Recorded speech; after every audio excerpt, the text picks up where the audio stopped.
Hey, what's up? So today we're going to be looking at my Squier Bullet Stratocaster mod project. Stay tuned.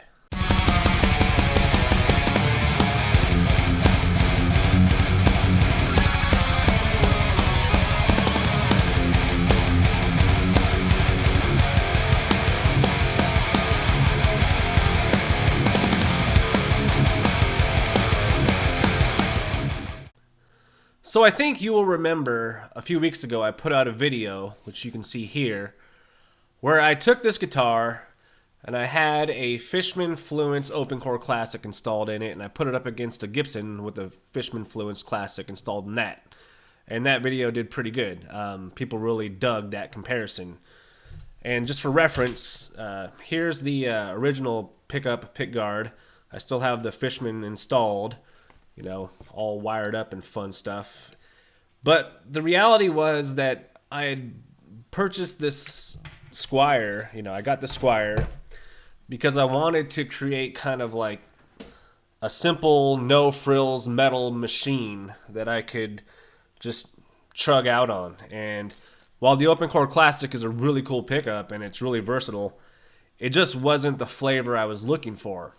On top of that, because of the Squier build, an active pickup, you got to take off the Pickguard to replace batteries. I didn't want to have to route out the back of this thing to put in a battery cavity.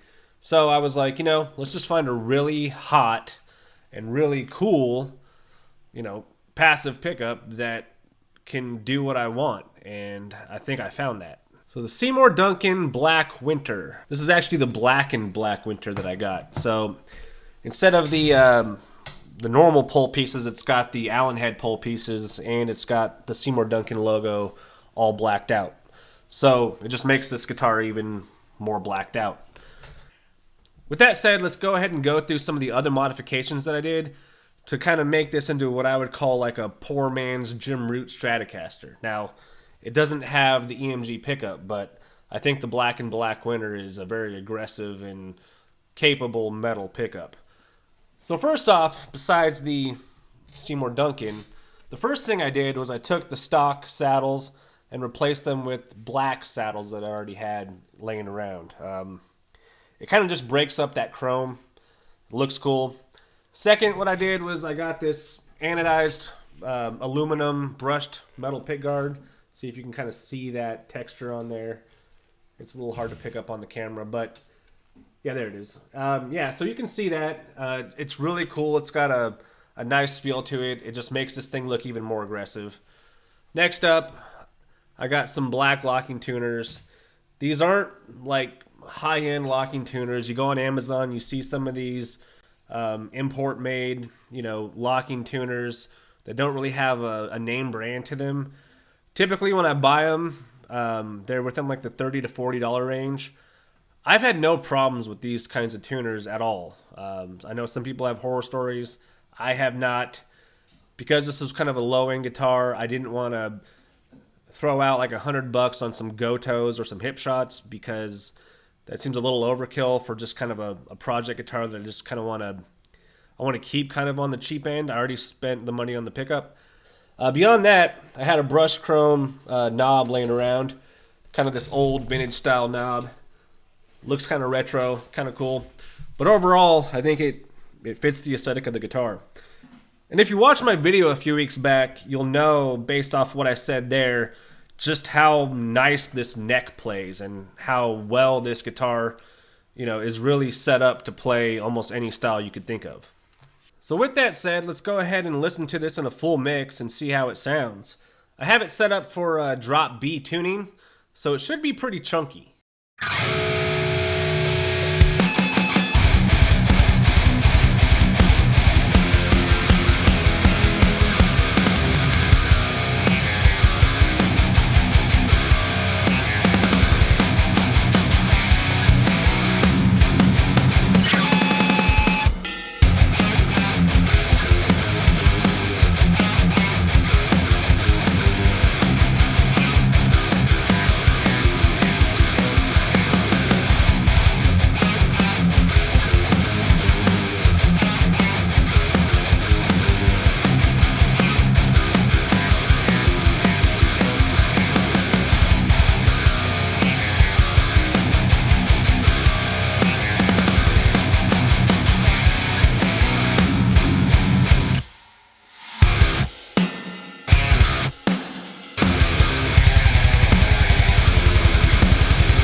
So that mix was high gain, you know, is for the metal, but this guitar does more than that. And so I kind of want to go through some of the tones, including clean, and some of the other, you know, distortion settings that I have on some of my plugins. I'm going to be running strictly through Neural DSP plugins. I have a clean tone dialed in on the Archetype Abasi, and then we'll kind of go back and forth between the Gojira and the Nolly archetypes with some of the high gain stuff. So first up, I just want to say with this guitar, with this pickup, it is very hot, and on the clean tones you'll notice that. With that said, the coil tap on this pickup, or the coil split, is amazingly good. Like, it's very like plinky and twangy, kind of how I like it. So let's play some tones.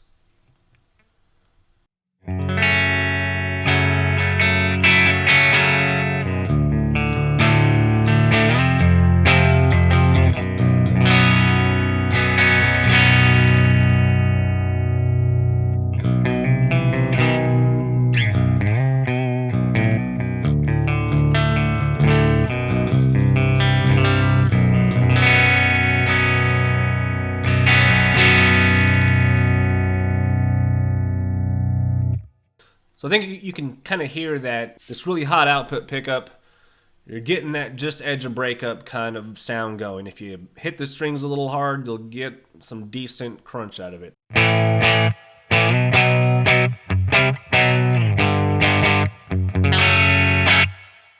Now if you go to the single coils, or the single coil mode, or I guess you just call it coil tap, kind of cleans it up a bit.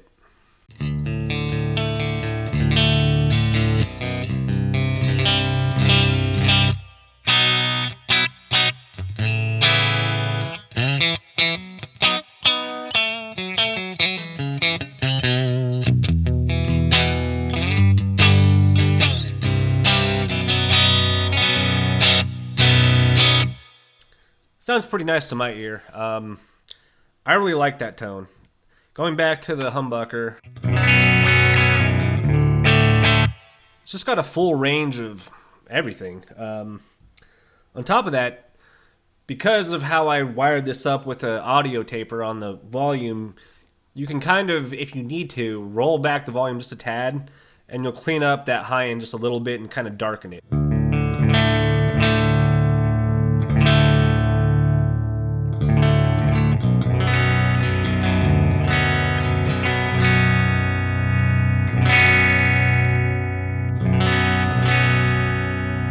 And that's really cool because, you know, sometimes you don't need quite that much output. And by rolling back the volume just a little bit, it kind of brings you back down to like, you know, like a Duncan JB or some sort of PAF style pickup. Although it still has a bit more of a mid-range like punch to it than those pickups tend to have. So just something to be aware of if you're going to get this pickup. Same thing with the Nazgul. I have one in my baritone and kind of does the same thing. It has a lot of aggression until you kind of roll it back just a little bit, and you can actually get more of a softer tone out of it with less breakup. All right, so let's move on to some high gain tones. So first up, I have the Archetype Nolly plugin, and I have a setting on here with the third amp and the second cab. I typically like this setup with, you know, on these Archetypes. Usually the matched cabs to me, with the exception of the Rabia that I just got, I'm not a big fan of the third cabs overall, but I have two settings on this one that we'll go through, both with the second cab and then the matched cab. And they both sound pretty good, but I like this one the best.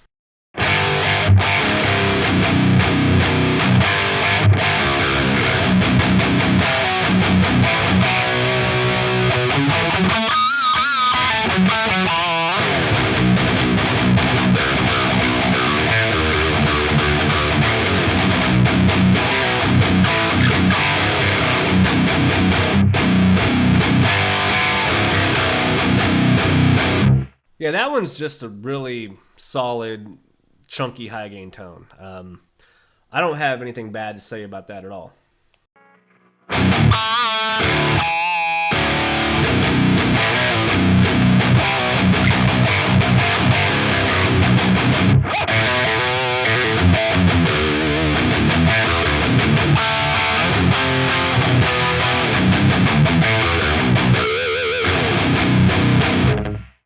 And this pickup just handles all that gain and that, I mean, it just really is sonically well balanced pickup, I guess you'd call it. So let's move on to the other setting I have on here with the match cab.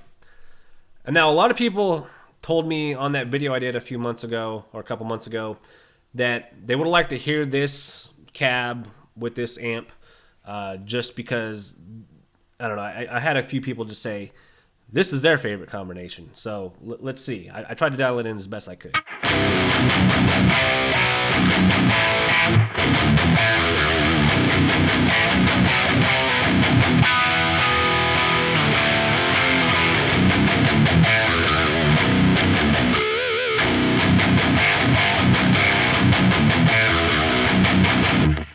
Yeah, the one thing with this cab combination, I felt that it had a little bit less of the mid-forward presence, but that's fine. In fact, I think when it comes down to putting something like this in a mix, you'll often see that, you shape the mids to where that low-end mid-range isn't competing with the bass guitar. It still has some cut in the upper mids, and something like this actually does fit really well in a mix.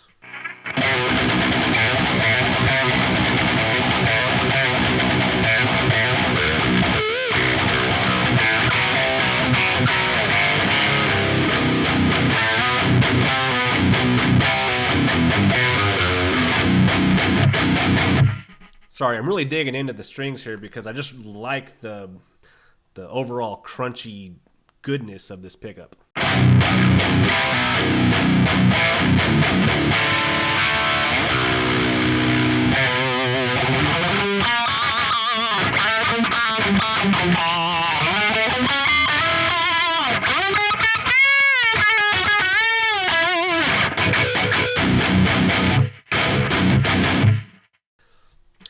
And honestly, if you roll back the volume a little bit like we did with the cleans, you'll get a little bit even more of a tighter sound and less of that high-end fizz. And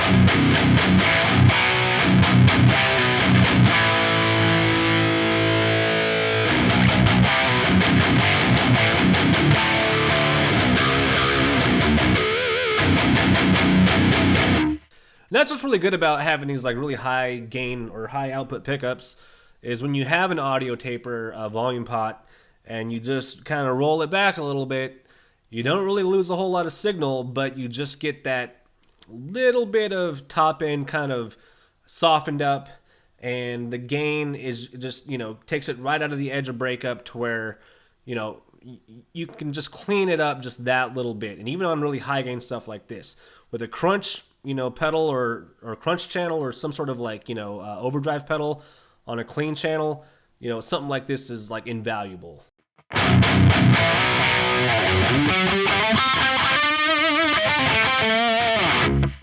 Let's see what it sounds like with a single coil.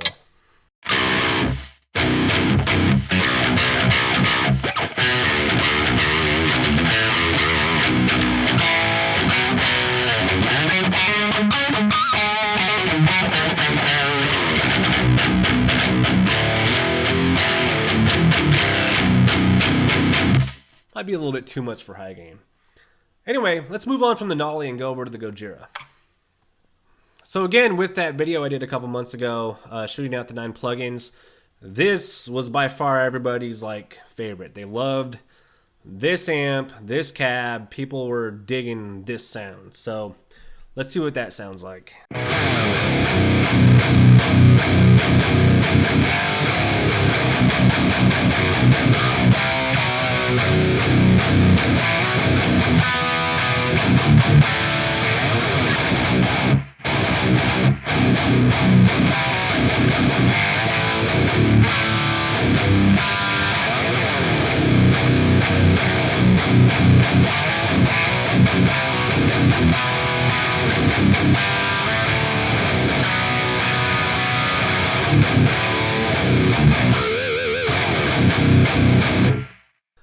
And I can see why. That's almost perfect. I mean, in terms of, listening to it as a standalone tone, it's a little aggressive. I could probably dial back some of the presence just a little bit, even though I think I have it dialed back pretty well. Maybe the tone on the overdrive just a little bit. But, I can see why, and I think it's the cab. I mean, the cab on this thing has like a almost, I don't know how they modeled this second cab. Somebody might let me know in the comments. I don't know. To me, it has the most V30-esque sound to it. I own a Mesa oversized cab, and to me, that's what this sounds like. I'm pretty sure the third amp here is 5150, but still.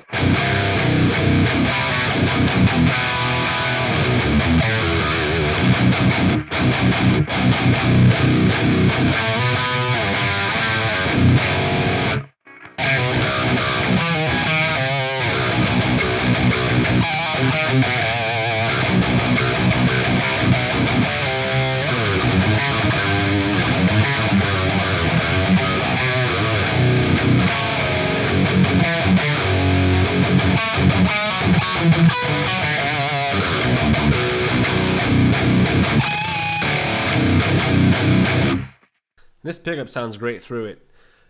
The third cab on this plug-in isn't my favorite. I've tried forever to kind of dial in a tone, and it just kind of comes out a little nasally.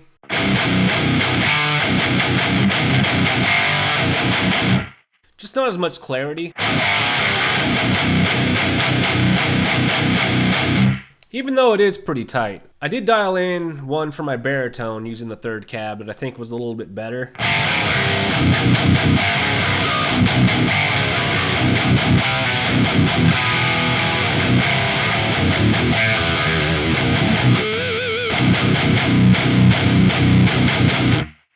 Still has a little bit of a kind of a blanketed sound to it. I don't know. I just really like the second cab. So let's go back to that.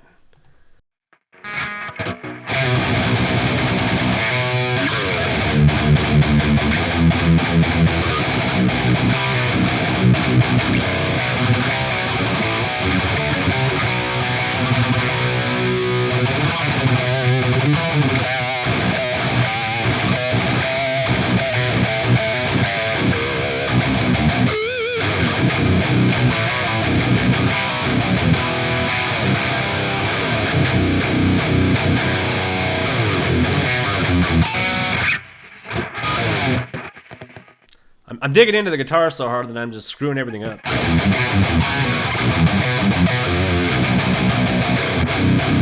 That has nothing to do with the playability. I'm just really digging this, like, gritty sound that I'm getting.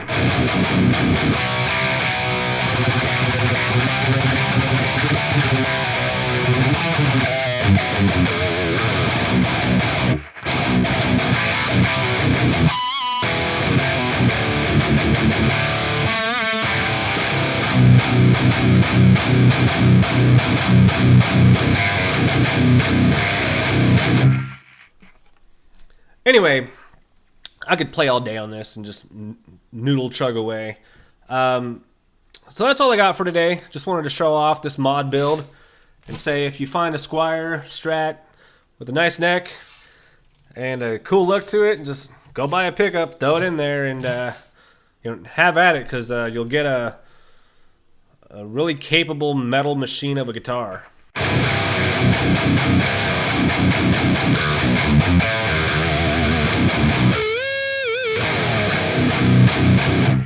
Later.